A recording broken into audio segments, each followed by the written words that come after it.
And we're live. You're listening to Canary Cry Radio, everybody. Welcome back this week. We are streaming live because we got nothing better to do. And today we're over there on YouTube. I want to say hi to all the Face Like the Sun YouTubers, Canary Cry Radio YouTubers. We got the Twitch, my favorite people in the world, Canary Cry Radio over on Twitch there. And of course, the all-seeing Facebook. We're so happy you guys are here. And today, Gons, we have a wonderful guest. Are you ready? Ready to go. And also, before we go, Periscope, Twitter, also a place where we're streaming. So the one guy who said, yeah, in the chat from Periscope, I see you. I Poor see guy, you, buddy. We see you, Periscope. Thank you for tuning in. Oh, man. Today, we have Chad Schafer. And Gons, this is very fun. This has been a long time coming. And he has a new book that he's going to tell us all about. But he, too, is stuck indoors just like the rest of us. So we thought we'd take about an hour today and talk about the new book and how it pertains to what's going on in the world today. And without further ado, Chad Schafer, how you doing, buddy? I'm doing good, man. I'm doing good. I'm getting my Flippy updates, on a regular basis. So I'm staying informed that way. Important stuff. Yeah. I'm excited to be on here. I've listened, as I was saying before we started the broadcast. Your podcast was the second podcast I had ever subscribed to. I've heard just about every episode when they originally aired. Going back into the teens, I think. So wow, I'm excited to be with you guys. The OG crew, man. We're so happy to have you here too. And I gotta say, I wish we were under better circumstances. But one thing that's been working out for podcasters is everybody's stuck inside with nothing better to do but to give us an hour of their time. So this is working out well for me. Right. Well, Chad, we know you wrote a book a couple of years ago, I think. Yes. And we want to dive into that right away because we're sort of limited on time. But I know that it says here that you serve as a pharmacy tech manager. And are you still doing that? And if so... Yeah, I actually work from home. So I work from home through the week, and it's usually nights and weekends. Typically, I get all my time alone. It's hard to be a loner together now with everybody at the house with me a lot. So it must be an interesting time, though, because of what you do with the medicine and the pharmacy industry. Yeah. So it keeps me busy. That I'm very blessed in that regard. That because I work from home and it is a pharmacy, I have not had to really deal with the hardship that many are going through right now with not being able to work. My wife actually works for a company that is considered critical infrastructure, so she also was not missing work. So we're both been blessed in that regard. Well, we're very happy about that. There's certainly a lot of people in a lot worse spots than any of us on this call. So our hearts go out to them. Yeah. That's interesting, though, the pharmaceutical industry. I mean, are you privy to anything none of us are privy to? What's going on, CIA shill? There's been no difference in regard to what we do. I can tell you that as far as business is concerned, because there are no elective surgeries being done, it has slowed just like everything else has. So it's just necessary treatments only. So the elective surgeries and everything, which make up a big bulk of what pharmacy provides, medically speaking, has come, to a crawl. So it's like slowed down just as much as everything else. It's not affected, but I can tell you that it is affected, like everybody. Got it. Well, that's good to know. And while you're doing that, you had a time to write a book. And the book, correct me if I'm wrong, the book is called The World in the Bondage of Egypt. Yeah, the complete title is quite long. As Doug Krieger tacked on the by line or the secondary title under the Triumphal Arch of Titus. And so it took me about 4 years to research and write while I was working, 60 hours a week. But it was a book that was born out of passion and necessity. I never really sought to write a book. I, like many of your listeners, listen to folks like yourselves, the Canary Cry Radio, the PID radios with Derek and Sharon Gilbert and Tom Horn, and back all the other guys, Steve Quayle and Stan Deo, and I listened to a lot of what they had to say, and L.A. Marzulli in particular was a great resource in answering questions. It was actually his website that I found. I was looking for an answer to a question that my local pastor and deacons weren't really able to answer for me. Searched the internet, found L.A. Marzulli's website, where I found what I found out later to be was his editor on his forum by the name of Rose. She directed me to David Flynn's work, and then that's when everything really blew up and dots started getting connected, very quickly for me then. Once I found David Flynn, and I'd since, I've come, of course, to his twin brother, Mark Flynn, and I've actually come to know Mark and are good friends now with Mark Flynn. So it's really a surreal feeling to actually meet the people who really triggered and provided the information, what one would consider a major part of the reason why they've been put on this earth to begin with, is writing this book. But his work, their work, connected some dots for me in terms of things in topics that you guys cover quite a bit and have done great depth of research on, and that's the occult and paganism, their forms of communication, what they communicate, etc. And for me, being born and raised in the Christian church and having spent my life reading the scriptures, that information and what I was reading in the scriptures were, it was providential. Two key pieces of information I was reading came, back to back and together, allowed me to instantly see that there was something up in regards to scripture and what had happened back in 70 AD.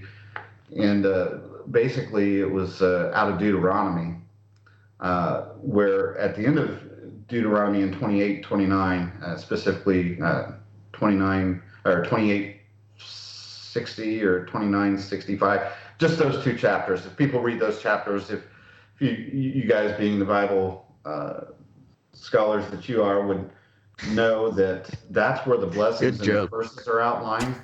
And when the law is being given, he says, if you heed my commandments, obey my words, seek my face, you'll be blessed when you go into your field, blessed in your fruit basket, etc. Right? And then he outlines, kind of seems repetitive right after that, the curses. He says, if you don't seek my face, heed my words, all this, etc.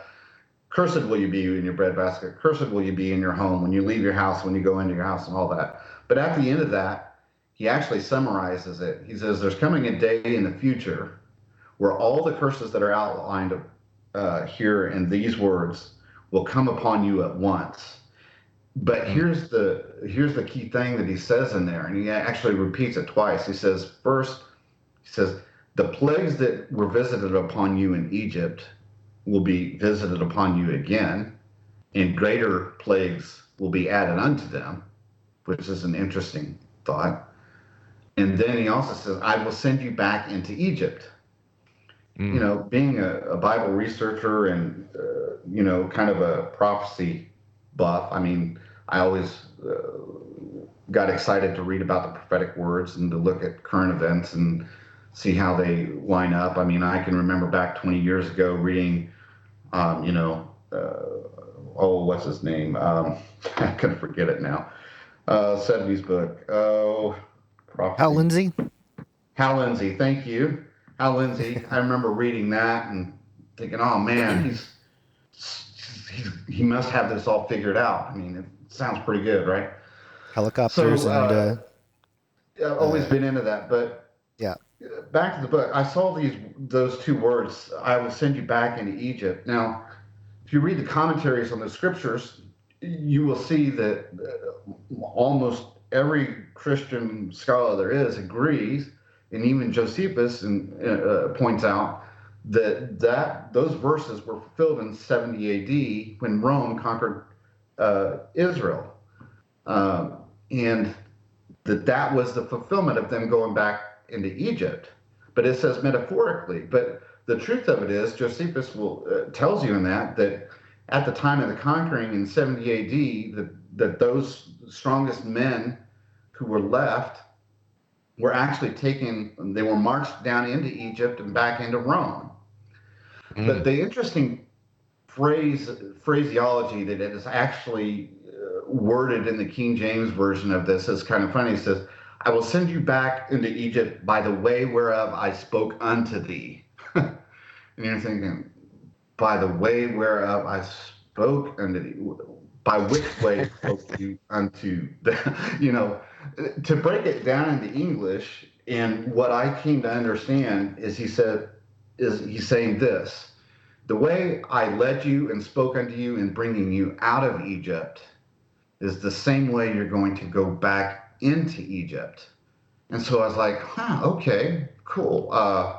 The way that meaning everything that happened in their exodus was going to happen in reverse. And so I started looking for that evidence, and I was amazed at actually what I found. The other part of that is, for people who know the scriptures, know that the Israelites, the tribes, were commanded, they were not to make statues, they were not to make monuments, they were not to make any totems, right? Because that's what the evil people do. You're commanded, it's the law, you don't do this. Paul expounded upon that later. The reason you don't do this, not that they're just done in wood, but it's the spirits, the archons, it's the spiritual entities in high places that speak by these things. Well, a big red truck, appeared unto me when I understood that, having been reading those portions of scripture and knowing what happened in 70 AD, there was a monument, an arch, that was set up specifically as a direct result of prophecy being fulfilled, and that was the Arch of Titus, to commemorate the event. And it was like, ding, ding, ding, okay, here we have a couple thousand year old prophecy in the book of Deuteronomy saying you're going to go back into Egypt. And then it says, as a result of that prophecy being fulfilled, a monument is erected, and it's saying something. What is it saying? So it was all those things together that combined to give me a picture of and an understanding that I think was missed. Well, I feel that it was missed because I thought when I put these dots together and saw these things, I immediately began to look and see who had written about this, who had already discovered or had been inspired by our Father to write this information. And I quickly became frustrated. It was kind of an odd emotion of mad almost and angry. I was like, I can't be the first one to have put these two things together. I mean, I'm not that arrogant. You know what I'm saying? Somebody's surely written about it, but I just simply couldn't find anything. So I came to find, just trying to, be quick here, that reversal of the Exodus, I found some key things that transpired, and I named 4 of them briefly, that just stuff that you couldn't make up. One of the first key things to know or understand is that, the last plague that came upon Egypt, which, as you guys know, was not just against the population in the land, but the plagues were specific to the gods that the Egyptians worshiped, right? He says, these plagues are against the gods of Egypt. So they were specific plagues. But The last plague that came upon Egypt instituted Passover for Israel, right? They were to go into their house, shut the door behind them, place the blood of the lamb over the arch of the door so that the last plague of death would not reach them, would not touch them. Well, that happened as that was instituted as they left Egypt. Fast forward to 70 AD, and it was at the time of Passover that Titus began his assault upon the city of Jerusalem. That's interesting. But here's what to consider: the very institution of that Passover, which was to be a blessing to the people of Israel, which saved them from death, had now actually drawn them to their death, because all the children of Israel who were capable would go to Jerusalem to give their sacrifices at the holiest of all temple. And we're talking to Judah. So now that blessing, which was this Passover, which was supposed to be a blessing to them, that saved them from death, drew them to their death. And so the blessing became a curse. So if you want to understand in biblical terms how something that's a blessing can become a curse, how it can be reversed, that is an example of how that which was to be a blessing became a curse to them. Because if they had stayed, the more who had stayed away, the more who would have lived. But because they are drawn, Josephus writes that the Romans and all their conquerings of different lands had never taken a city with so many people in it as they did there. So that's Passover. One of the second things that you ran across is that, they crossed the Red Sea or Reed Sea when they left Egypt, and then they crossed the Jordan River into the land of Canaan. Well, when they were taken by Titus after they conquered, they went by land down into Egypt, because Titus was the leader, the head, the general of the 10th Legion. But there were two other legions that took part in the assault upon Jerusalem, the 5th and the 15th. One was stationed in Alexandria, the other in Pannonia, what the time was called Pannonia, in Egypt. Those two legions had joined them. And so they had marched from Israel down into Egypt to return those legions to their posts in Egypt. But then they went by ship over the Mediterranean up into Rome. And so they passed over water. So they crossed water again. So that's just one interesting thing. Here's a third thing, okay, that just will blow your minds. So 700 years prior to the birth of Christ, there were 12 tribes as a whole that shared the land. But 700 years prior to that, there was actually a separation, a divorce that took place. The northern 10 tribes and the southern 10 tribes split, so that under Rehoboam and Jeroboam, right? So that the northern 10 tribes were called Israel, and the southern 2 tribes primarily, but Judah and Benjamin, were in the south together, so that they were split. And the northern tribes had already been scattered into Assyria. But the key thing to remember here is that the promise of them going back into Egypt had been given to all 12 tribes when they were present. In 70 AD, there were only 2 tribes. Okay? Only 2 tribes. That's something to remember. Yeah. In 30 BC, Rome, under Octavian, whose name was changed to Augustus, Rome conquered Egypt under Mark Antony and Cleopatra. It was 30 days later that Octavian seized power from them, had them killed. But Rome had actually conquered Egypt 30 BC before conquering Israel. So the Egypt was actually the Caesar's personal possession, Octavian, Augustus. Egypt became a property and a part of the country of Rome. Egypt was Rome. But here's something more interesting than that. It was at that time that the Caesars began to be worshipped as gods, just as the pharaohs in Egypt were. Right. It was that time a law was instituted that Caesar had to be worshipped as a god upon pain of death, just as in Egypt. And Caesar, actually, Octavian Augustus, Egypt became his personal possession. And in the land, he became the supreme pharaoh. He inherited the title of pharaoh. Wow, interesting. I didn't know that. No, through conquering. Now, here's another thing that's going to blow you away on this. Again, just giving evidences of this reversal taking place. So you guys will remember that prior also to the Israelites leaving of Egypt, Yahweh told Moses to make a request of the children of Israel that they should request of the Egyptians silver and gold prior to their departure. And it seems kind of odd there, but he had a plan in mind. And so they did. But, you think, well, that's kind of odd. Why would they do that? Well, the land had experienced 10 plagues. By the time the 10th plague had rolled around, everybody knew what was up. It was a battle between the God of Israel and the gods of Egypt. Everybody knew because everybody was experiencing it. And so when they said, we're going to leave, we just need silver and gold, they were like, you're leaving? All you want is our silver and gold? Okay, take it.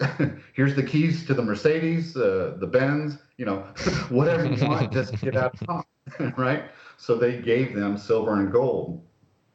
They used that silver and gold in their wandering in the desert to make the implements, the tabernacle implements that would be used in the worship. When they made the tabernacle, the Ark of the Covenant, the bread pans, the trumpets, the candlestand, the candelabras, the lampstands, as they were called. All of that was used to make the tent of meeting, or the tabernacle in the wilderness, and the implements that would be used in the holy worship and the ceremony therein. All that silver and gold. They had more than what they needed, so they used that to make those implements. Fast forward, almost 1,000 years. David then is king of Israel and the southern tribes, and he makes a request to gather those implements to be built, to be put together and put into the first temple, which his son Solomon built. Those implements that were created and put together in the wilderness were put together then in the first temple. It was destroyed. Those implements, most of them, not all of them, because some of them had been wasted away. You can read about that, but they were taken from the temple and into the vaults of Babylon. The scriptures record this for us, right? You can see where this is going. Right. Cyrus conquers Babylon, takes that silver and gold, those implements, minus a few others. The Ark of the Covenant wasn't present or whatever. Takes that back into Israel, where those implements are again then put into the second temple, where it there remained until Titus conquered and melted the outer side. And you can actually see the temple implements engraved on my words are failing me, guys. I'm sorry. The picture on the inside of the Arch of Titus, you can actually see the slaves of Israel being carried off with the holy implements. Wow. The bread pan and everything. So here's the crux. Over thousands of years, not just any gold, not just any silver, but the same gold and the same silver that went out of Egypt went back to Egypt. Wow. So it came time after time after time. All the blessings you can see that were outlined in the scripture, the curses occurred all in a short amount of time, in that one time frame, at that time period, where all the things that God had done miraculously in saving them in the Exodus and all those feats performed as a blessing happened line by line by line in reverse. I mean, again, it's just stuff that you could not make up, proving scripture and history. It's just mind-boggling. Yeah, that's incredible. Yeah, I had no idea about that the arch, the inscriptions on the arch. You really did connect some dots there that I certainly had never seen connected before. It's interesting the way that you're connecting it throughout history, because as we know, we're still in history. History keeps, of course, those of us who follow biblical prophecy and track it through the ages, we're already aware of this. But as we move through history, it's good to look back and see just how precisely things have been lining up, because certainly, as we all expect now, things are going to continue to line up, huh? Absolutely. And so I'm getting to the point that I'm sure everybody wants to hear about, and this, okay, so the Arch of Titus. So again, in Matthew 24, Luke 21, and Mark 13, it talks about, the temple. That's where, the Olivet Discourse, excuse me, is given. And he tells you, of everything that's about to come upon them. When you see them surrounding the gates and at your doors, flee to the mountains, right. That kind of thing. Because all those curses that I told you about in Deuteronomy, which they had reversed, that we're so ignorant of, they reversed on a weekly basis, right? Every Sabbath, they were in the synagogues, hearing the words of Moses out of the Torah, the Tanakh, out of the Torah. They were rehearsing the words of Moses and the prophets. Well, they had been told that this was coming upon them, but this image was set up as a direct result of prophecy being fulfilled. So in essence, this image is stating, as I had outlined here, a return unto Egypt. It was a return unto Egypt. This image screams, Egypt has taken over, right? It also makes so much sense. You read verses, which I took them, if the Father said it, I believe it. Whether I understand why, is another question. I hope firmly right. that there's understanding.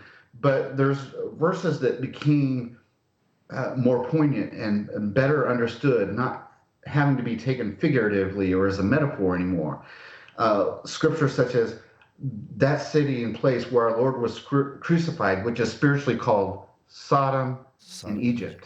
Yeah, that's right. That place where he was crucified, spiritually called Sodom and Egypt. It's like, okay, it's spiritually called Sodom and Egypt, but why? Well, this is why. This is part of why. Spiritually, they were in the bondage of Egypt. This image is representative of this bondage, the bondage of Egypt, the rule of Egypt over the land. Now, why I said what I had said earlier, remember that there were only two tribes, some three, there were Levites in there, but principally Judah and Benjamin were the only ones in the land at the time they were scattered, but the promise had been given unto all 12 tribes. They had been scattered, and the scripture uses the term all. What does all mean? All the world. They would be scattered into all the world. All means all. So they were scattered into all the world. But the promise was given to 12. And does God lie? Can God be made to be a liar? I don't think he can be. And so the promise having been given cannot be broken.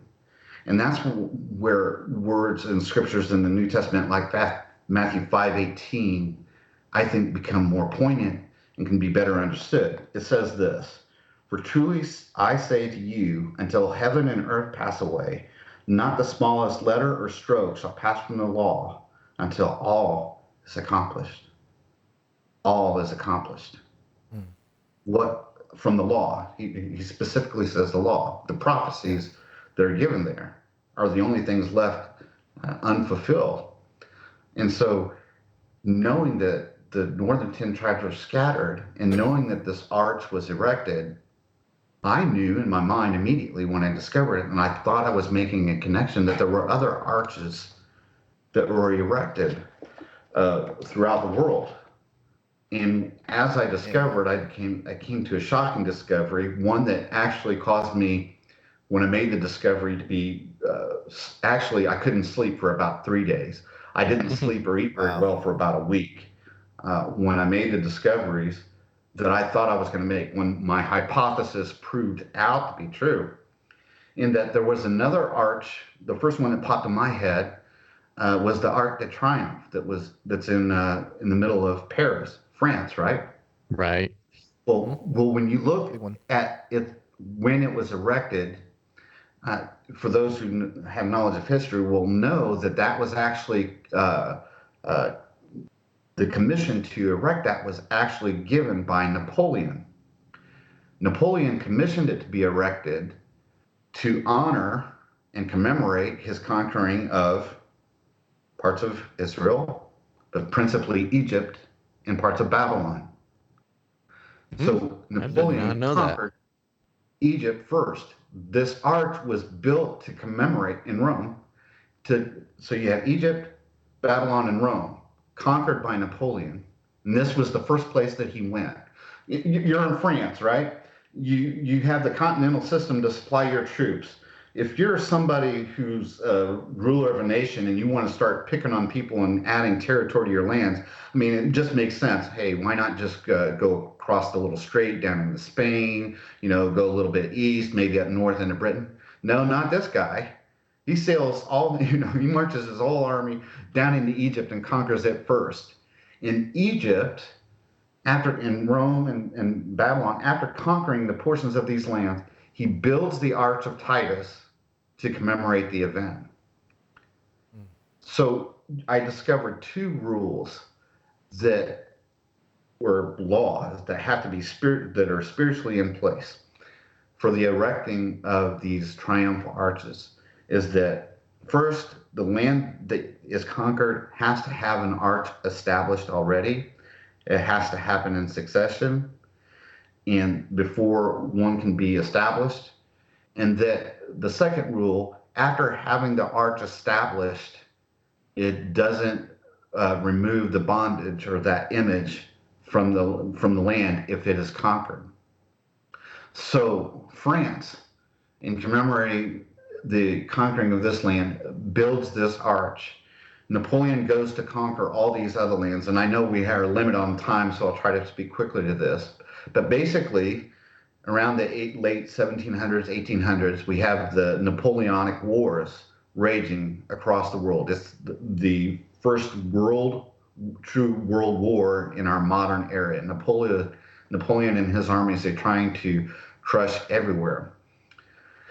So the first area, the areas of Prussia and Bavaria and all that are in the modern area, for those who maybe have forgotten their geography a little bit, in the place what we call Germany, right?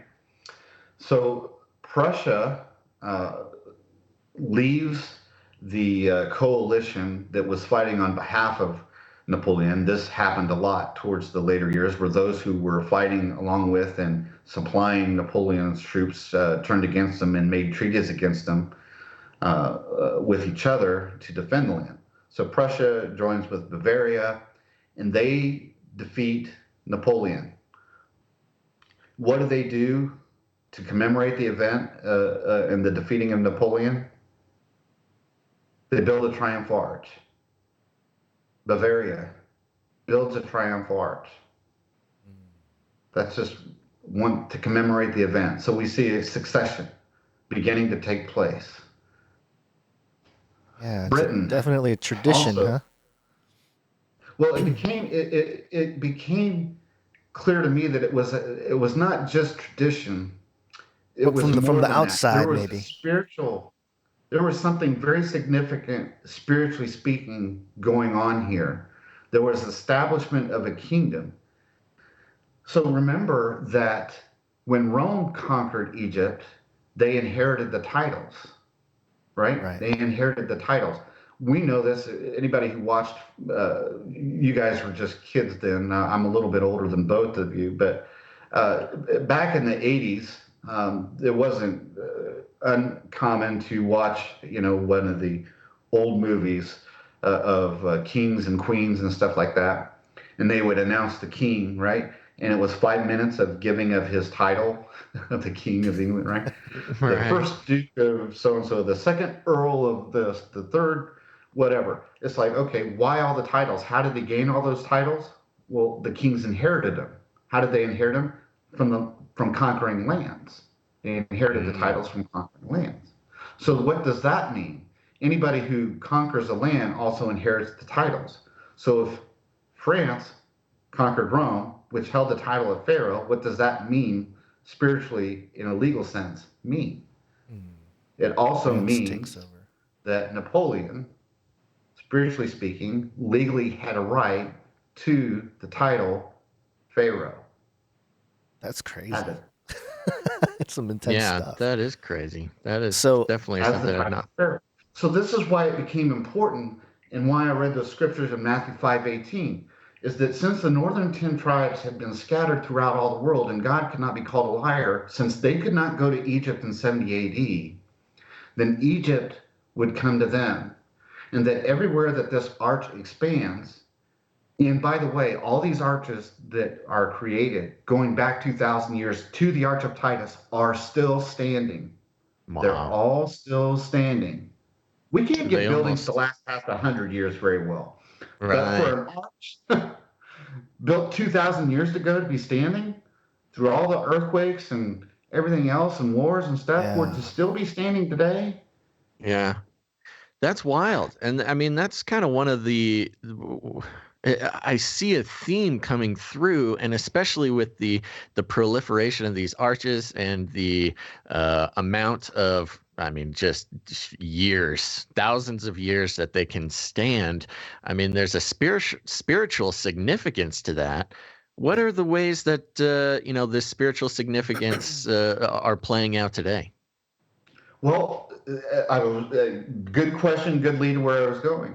So Britain, Spain, and France in the early 1800s were all vying for world domination, right? They were fighting in their homeland and all across in Europe. They were fighting over there, but they were also had set their eyes west, and all were trying to stake the land west. Hello, North America. So you had France, Spain, and Britain all trying to control and conquer North America. They were fighting each other at home and abroad. Right. Britain fought Spain and France and Britain. All these guys had alliances at one time. It was just a mix of things. But then Spain and Britain turned against France and started fighting against France and each other. Spain and Britain kind of left each other alone a little bit for the most part. Mostly they were just all against Napoleon. But Britain eventually, long short of it, Britain eventually defeated France in Spain to commemorate under Duke Wellington, Sir Arthur Wellesley, who was the Duke of Wellington, as he was known. To commemorate the event in Green Park, they erected the Green Park Arch in his honor. The arch, they erected an Arc de Triomphe to commemorate the event. Remember, Britain and France and Spain were all fighting for territories in North America. We all know the story of how that went down. After the Revolutionary War, after the Civil War, North America became independent. They defeated Britain. They had a civil war between the North and the South. The North defeated the South. At the very same time, during this very same 3-year period, 2 arches were erected at the very same time in New York. And it's called the Soldiers and Sailors Arch, and the Washington Arch in the United States to commemorate those events. So in other words, they built the Revolutionary War and the Civil War arches at the same time. Why is that significant? Because again, the line of succession had to remain intact. It had to remain in place. You could not build an arch to commemorate the Civil War unless the First War commemoration had been erected. They were both erected during the same years in the United States. So again, that's why this book is entitled the way that it is that now the world is in the bondage of Egypt. This image is a representation of that knowledge, that understanding, that spiritual truth, and it's fulfilling God's word, so that now there is really, literally, almost no country, India, Russia, uh, even Korea, uh, all of them now have established these arches, so that literally, and they followed this law of succession.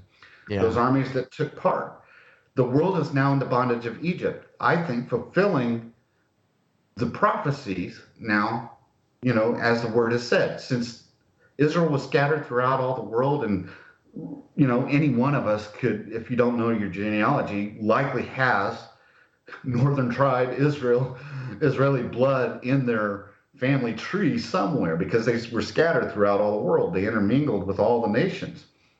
And so, literally speaking, those words in Matthew 5:18, until all could be filled, the world is in the bondage of Egypt, under the Triumphal Arch of Titus, under the Arc de Triomphe. Oh my gosh. Yeah, so, that's incredible.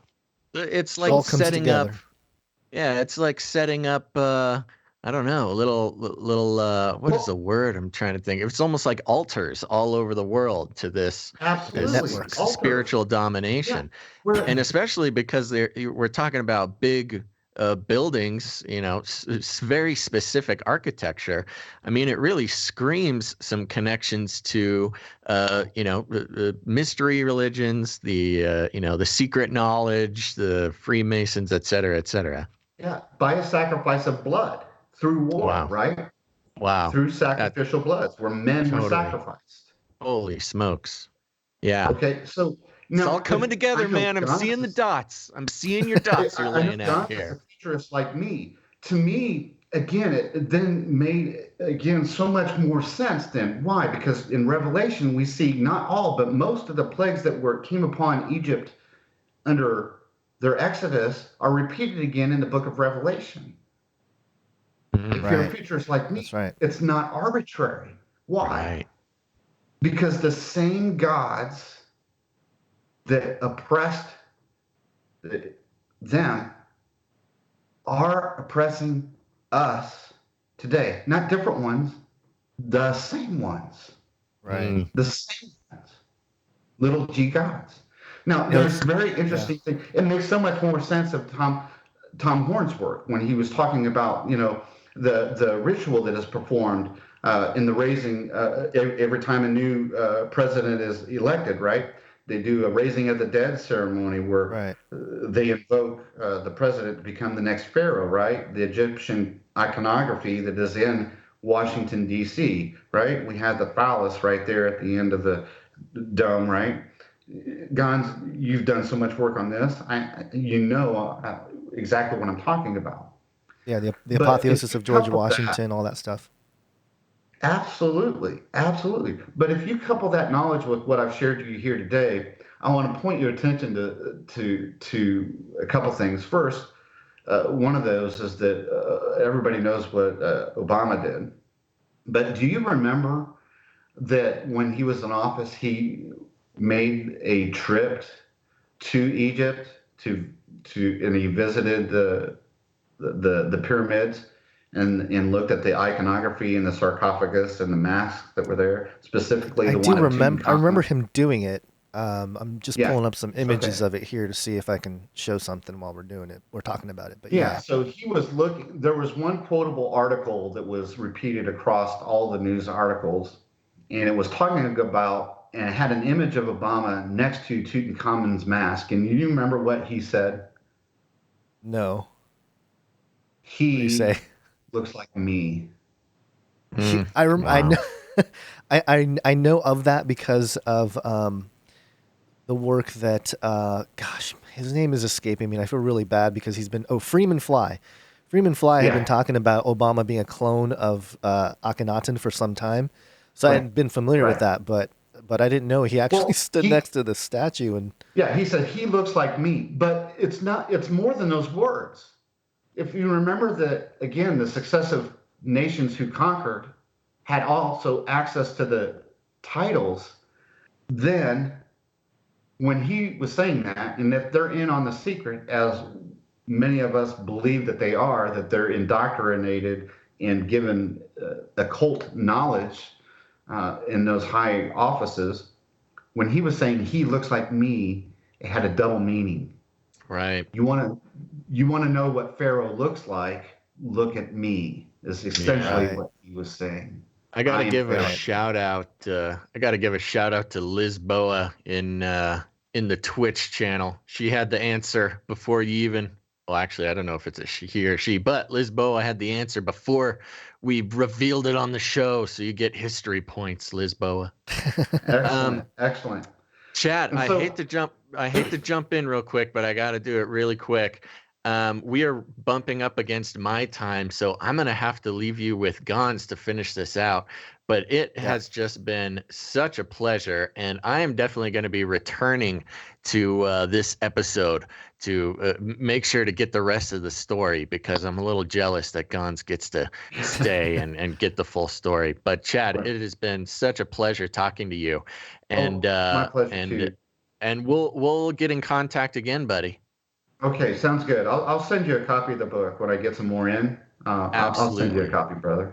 That would be fantastic. Okay, I'm going to head out. Thank you, everybody, for joining and watching live. And Gons, you got this, buddy. I believe in you. All right. If you're going to come off the call, it might mess up the way Chad looks. So we'll see what happens here. I will do my super sneaky anti-NSA cover the camera. Okay. Excellent. As to not mess anything up. Okay. Fantastic. This is my respirator. Okay, you're still there. I still hear you. Yeah, I know. Okay, here I go. Okay. Farewell. So, okay. So you were talking about how Obama, basically that double meaning. Yeah, totally. So right now you're saying that Trump right now is currently Pharaoh status. He legally has a right to the title, correct. Any president who does, anyone who's holding the office of the leader of the land, spiritually speaking, through the spiritual laws that are in place, right? Because when we know these laws are in place, because how did Canaan become Israel? How did it become their land? Right, they conquered the land. And so that's how it became their land. And so it's a spiritual law that is in place, that if a land is conquered, you inherit the titles that came with the land, if you desire to do so. And we see throughout the last 2,000 years of history that desire has been there. When you understand, the work that someone like Gary Wayne has done in tracing the genealogies, right? Yeah. You see, in pointing out the kings of specifically of Europe, Britain, right, in London, Britain specifically, and how, Mary, Queen of Scots, Henry of France, or Henry of England, and then Edward, I think, is it Edward, of France? They were all cousins, right? They were all cousins.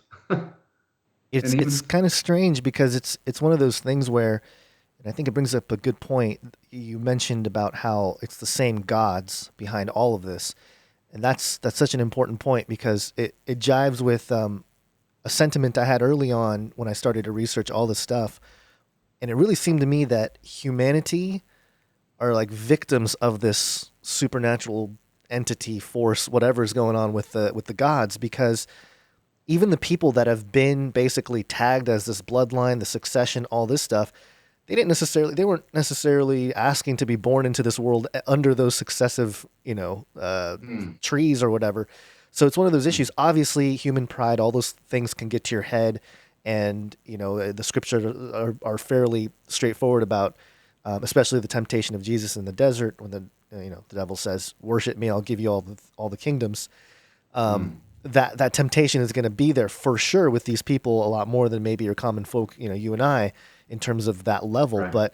But it's a spiritual battle. It really is. We wrestle not against flesh and blood, because all of humanity, like, those are our fellow humans made in the image of God, but they're being pulled into this other system. And that's been this battle that we're stuck in the spiritual war that we've been in for all this time.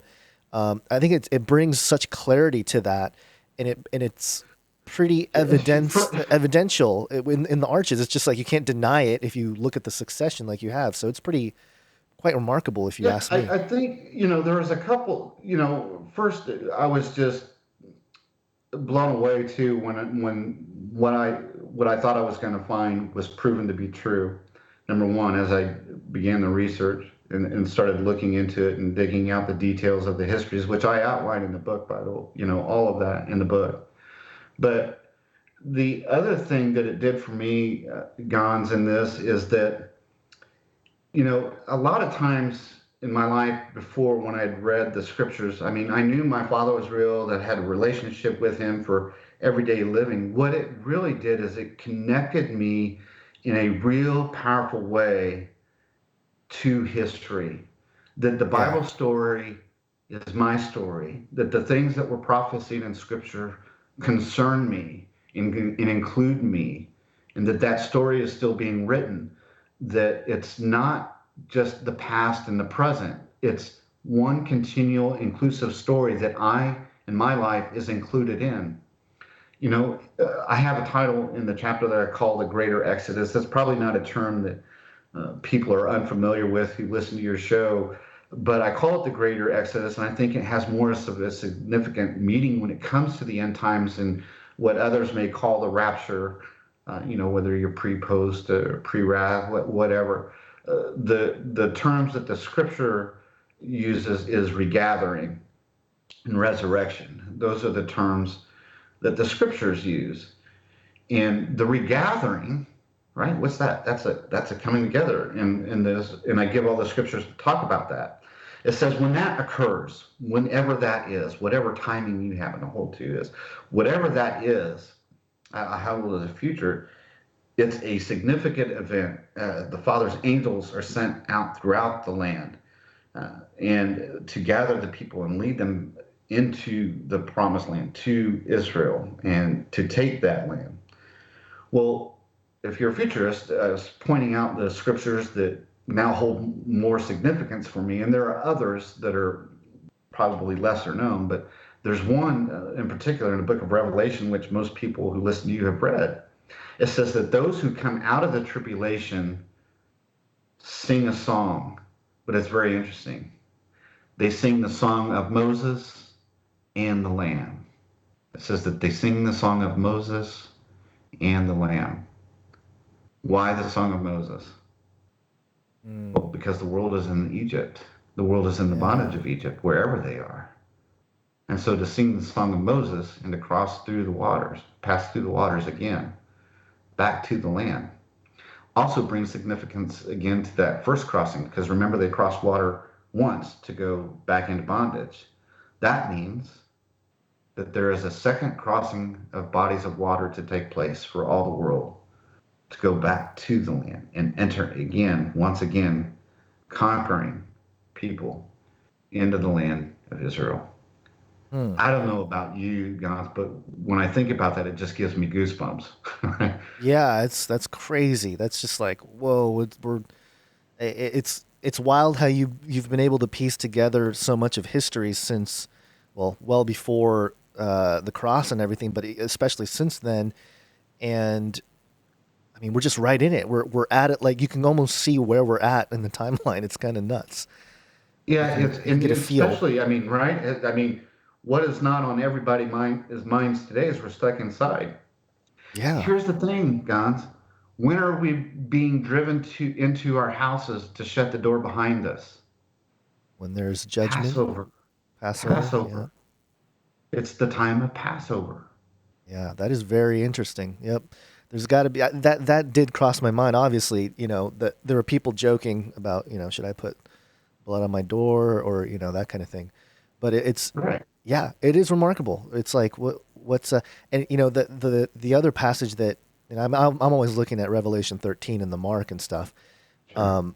And I always go back to Ezekiel 9 and like the whole judgment that happened there, where basically, God was marking the foreheads of those who were mourning in Israel, in Jerusalem, Yes. they were The saved, top. and the marks, and the marks on the doors as well. And then those people were saved, and then everybody else was taken out. So it's kind of like, oh, ooh, that's scary, kind of like a reverent fear, not fear of the Lord, and not Right. like scared of God, but like, hey, God's real too, and he can strike back. These other gods, sure, they have control, they have all the stuff, but when our Father strikes, it's like, ooh, that's Well, gonna be pretty rough. John, as Basil said, there are so many people now being driven who, because of the events, who maybe were not paying much attention to things, or finding shows like ours and yours that are discussing these things. That, they've got a little bit. We've got their attention. There's more people listening. You Yeah, know, it's time to wake up. You know, life is not a game. There are things very serious that are transpiring. Whether you want to believe that COVID and all this is a conspiracy or not is not the point. You have to deal with the reality of what's taking place around us, yeah, and you have to operate in that. And so, if you have not, you've heard that term maybe awoke or Illuminati. Uh, those things, folks, have become, kind of a pun or a byword or funny. yeah. It's almost a Folks, joke. they're very real. They're very serious. It's not a joke. To you guys who are finding this and listening this first time, I implore you to consider the words of Scripture again. Maybe again, or read them for the first time and understand that those words are true. They have always been true, and they will continue to be true as those words that were written therein continue to unfold in our even our present day. I'll add one thing, guys, and then I'll let you continue on and ask me wherever you want to go here for the time we have remaining. People can go to my website, Gons. It's www.thearchesofegypt.com. Thearchesofegypt.com. If you don't want to type all that out, you can very simply use my name, www.chad, C-H-A-D, Schafer, S-C-H-A-F, like Frank, E-R.com. Both take you to the same place. If you go to the store and click on the left image that appears there at the top of the page, the soft cover copy, if you use the promo code on checkout, Canary, in capital letters, Canary, Right. those folks who do that and use that code will get 10% off the book when they There you purchase it go. from me directly from my website. You can find it on Amazon. It is available on Kindle as well through Amazon. For those of you part of the Amazon Readers Club, you can actually download it for free. You can download it digitally on my site for free, cheaper than what you can buy it on Amazon. If you don't have the Readers Club, you can download a digital copy on my website. And if you buy it from me directly, though, the soft cover, of course, you get the benefit. I'll autograph it and send you a little message in there or something when I send it to you. More of that personal touch. Very cool. Very cool. Yeah. So I've been showing it on the screen here, and I shared it in the chat. So hopefully people can go check out the link. You said Canary was the promo code, right? Or the promo Canary is the word? promo code, correct? Perfect. All right. Get a few bucks off the book there to support Chad. So I only have a few minutes left as well, but I am curious as to where we sit today. What do you think is going to happen? There's been a lot of as we record this on April 3rd here, there's a lot of talk right now. The internet is filled with all sorts of theories and people pointing at Easter time being a time that will probably, something might go down, whatever. Trump coming out saying it's going to be a tough couple weeks. Um, what do you think is really the end game here? Obviously, the lockdown, the freedoms being taken away is really troubling. I mean, at this point, it's kind of like people are just kind of going with it, and if you try to go against it, you're Yeah, and really so one of the big questions here, Gons, that a lot of people are asking is this man's plan or God's plan, right? Is this something right. that men are doing, but obviously God allows it. Well, there are a couple things here. I'll put it another way. I'll put it another way. What are you supposed to think when the person the adversary chooses to fulfill their will is the same person God has chosen to fulfill his will. What are you supposed to think of that? And I'm talking specifically about a person by the name of Judas in this case. Yeah. See, the temple priests had chosen Judas to be their guy to solve their problem. But he was also the very person that Yahweh had chosen to fulfill his plan for man. Yeah. And so you have, again, now in our current day, you know, you can say that this was the working and the doing of men, right? But why would they work so hard to cause people to fulfill what God had commanded the people to do all along is in Passover and to observe his feast? You know, so whether you want to think that it's man's plan or God's plan, you can just rest assured. God is in control. If you trust him and obey him, that's the simplest thing we can do. You will be okay. Now, that doesn't mean physically you're always going to be comfortable or that you're always going to feel like you may have all the physical needs that we have been so blessed to experience before. But in a very real sense, you can rest assured that God's plan is being carried out and that he hasn't forgotten us. He has not forgotten you. He will, just as he always had, take care, love, protect, and do all that he does as our Father to look after and care for his children, those who seek him, those who love him, those who follow him, to continue carrying out and doing the very things that we've always been commanded to do. Love one another, help one another, be there for one another, be a light in a dark place. This world, I can say, is becoming increasingly dark. I'm going to give one more just brief analogy here to answer that question, Gons, perhaps to kind of answer this question for people. One of the reasons that I believe we're beginning to see more of the birth pangs, or as some have been calling them, Braxton Hicks, you know, the Braxton Hicks or the birth pangs. One of the reasons I believe that these are now beginning to become more prevalent is because of obedience, because those who have loved the Lord have become more serious about their faith. They have become more vocal about exposing the darkness. And I'll tell you why it is that way. If this is just a small illustration to give explanation to that. Let's say you have a toddler care, right? You have 5 and 6-year-olds there. They 7-year-olds maybe, and they can read basic sentences. They're in a room, and in this room there are posted 10 rules for how they are to play with one another in this room. Now, if every child in there is being disobedient, you can't really punish any of them, even though the rules have been posted for all to see. You can't really be sure that anybody has read and understood them. However, if out of that room full of the toddlers, this young children, there is one of them who reads the instructions, follows the instructions, and then tells the others that the instructions are there to be heeded, judgment can now begin to take place for the rest of them, because none of them can say, you were not told, it was not shared with you, and an example had not been given of what it means to follow them. Right. So if judgment is going to increase, it is only going to be because those who follow our Father become more and more obedient to him, because it is an example unto the people of God's righteousness and judgment. And justice can be carried out by the Father. Does that make sense? Yeah, for sure. 100%. I agree with you there.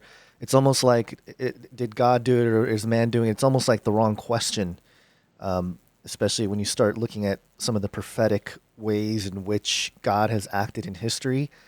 It's not really up to us to really determine all that or know all the details with that, but I think Yeah, the scripture says, and heed his words, and it says in the one of the scriptures, and so hasten the day of his coming.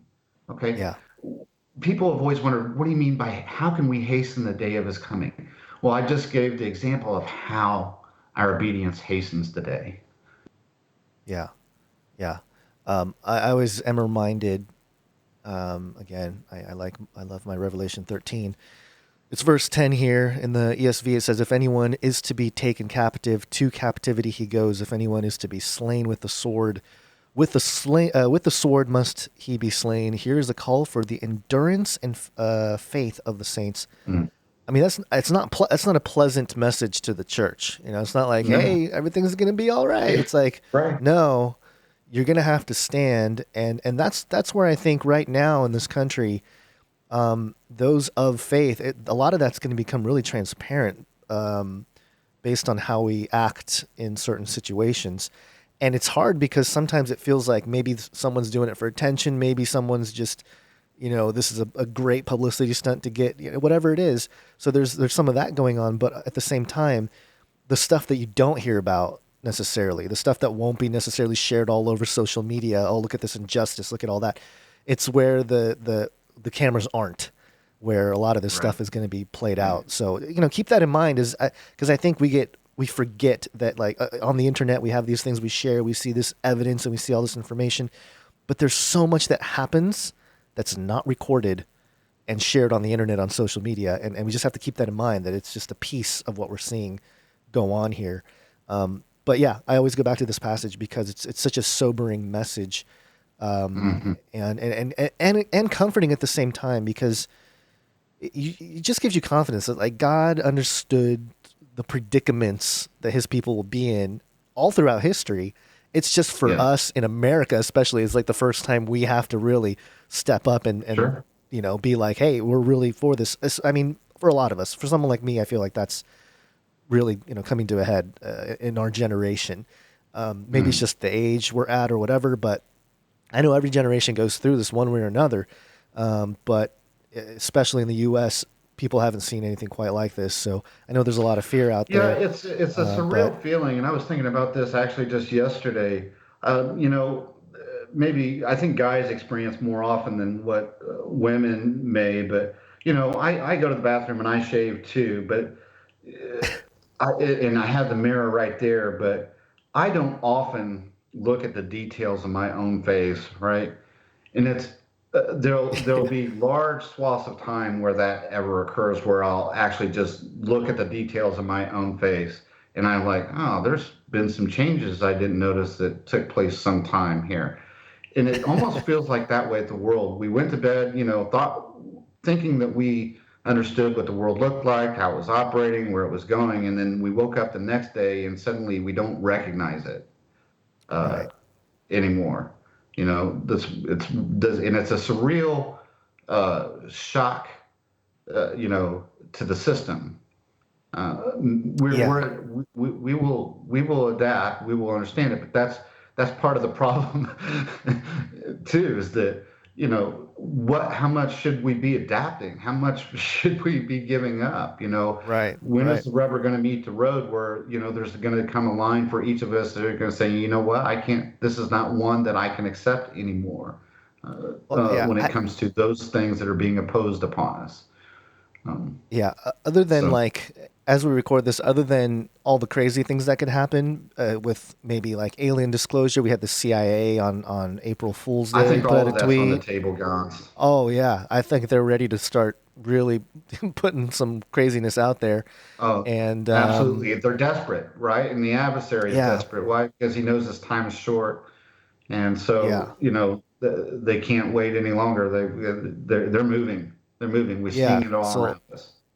it'll be really interesting to see how. Obviously, I don't think things will go back to the way they were, but again, there is a time, even if they do a disclosure, this kind of thing, an event, an earthquake, whatever it might be, an asteroid, there's all kinds of, I know some people don't even believe asteroids are real, but whatever it may be, that's going to be the pain that's brought out in the next couple of weeks, the some kind of militia movement, whatever it is, there's got to be a point, lest the Lord returns, that things go back to semi-normal, like more so like everyone's back trying to work or whatever. And in that's that. Yeah. I'm saying It's a that's that very point. fine line that it's a very fine line that they're trying to walk here because Yeah, men that's what have I'm the saying. Yeah, if they go too long, then people are just going to start going crazy. Like, there's going to oh be yeah, they will riots and absolutely. people will go nuts. And that's the thing. If they press too hard, at least in this country, I'm fairly confident in the United States with the amount of people that have that are armed. It's not going to be super easy to just completely lock everybody down for a really long period of time. I think there'll come a point where people start kind of looking around like, okay, this virus thing was Enough is whatever, enough. like, but something else is going on, and then they start stepping forward in that way. So I just don't think they can keep us in that place for very long. At the same time, you never know. If they pull out a disaster, if they start blowing up nuclear, facilities and stuff like that, they can pull off all kind of volcanoes, earthquakes. I mean, who knows what tools they have, but it all kind of ties back to what you were saying with the Battle of the Gods. It's even crazier now. I would imagine the potentialities of what they might pull off with large populations, because if they're able to, if the supernatural powers allowed the Pharaoh to bring about all this kind of stuff back in the Old Testament, we know that there's going to be counterfeit signs and wonders, and I don't think it's just going to be really high tech. I really do think there's going to be an element to this that's like, whoa, it's going to marvel everybody and go, wow, this is something even crazier than we ever thought existed. And that kind of thing can really push us into a time where, wow, deception. There's false prophets, false Christs everywhere, and even being perpetrated by certain nations, whatever it may be. I mean, it can spiral into all the geopolitical things that need to take place in a short period of time very quickly if things continue to develop in this way. But again, I always say we see through a glass darkly, and we don't know exactly all the timings, but it certainly seems like, and I think you've shown in your book clear evidence that there's a succession here, a spiritual succession, Yes. Of both God protecting his people, but also the gods favoring certain bloodlines throughout history to carry forth their agenda, and Yeah, it's going to come to a head. And I don't hold it insignificant, Gons. You know, everybody asks that question. Why, when you seem to be the first in something, you ask that question. You know, you want to ask that why me? But the really poignant question that I had asked, why now? These this these things have remained hidden from the general public sight. Of course, the occult understood it, Yeah, but from the general populace and certainly the believing uh, uh, members of the world were ignorant of what transpired over the last 2,000 years when it comes to these things. I don't hold it insignificant that the Father has allowed us together then to see the meaning of these things. And if so, why? Why now expose them yeah, openly yeah, to absolutely. everyone and anyone who can find it? Yeah, I think that's true. it's not insignificant. And if they're being exposed now, what happens when those things that love the dark are exposed? They Right? It's start the acting crazy, start going fight or nuts. flight, right? Fight Fight or or flight. They flight. start getting crazy. Yeah, that's why I'm worried Yeah. that When you they're corner an animal, right, the first thing they want to do is any animal they feel like they're threatened will try to get away, evade you. But if you put them in a corner where they feel like they can't get out or they're being cornered, well, yeah, yeah. Well, I we can talk about this for hours on end. oh I yeah, got to wrap it up absolutely. here because I gotta get back to the baby No, I and take understand. care of her. But I appreciate your time here, Chad. We got to have you back on, and we can. We didn't really have too much time to interact with the chat, but in the future, we'll definitely be able to do that and get some questions in from the audience. Oh yeah, absolutely. I'd Um, love to. yeah, one more time, let people know where to go and all the ways they can support what you're doing. Well, you can find me on Facebook, of course. You can find me on Twitter at Schafmeister. That's primarily the way Gons and I have been communicating. That's at SCHAFEMEISTER. at Schafermeister. You can email me. You can go to my website, thearchesofegypt.com, or just use my name, chadschafer.com. Go to the store for the soft cover. Use the promo code CANARY, CANARY, and receive 10% off of the book.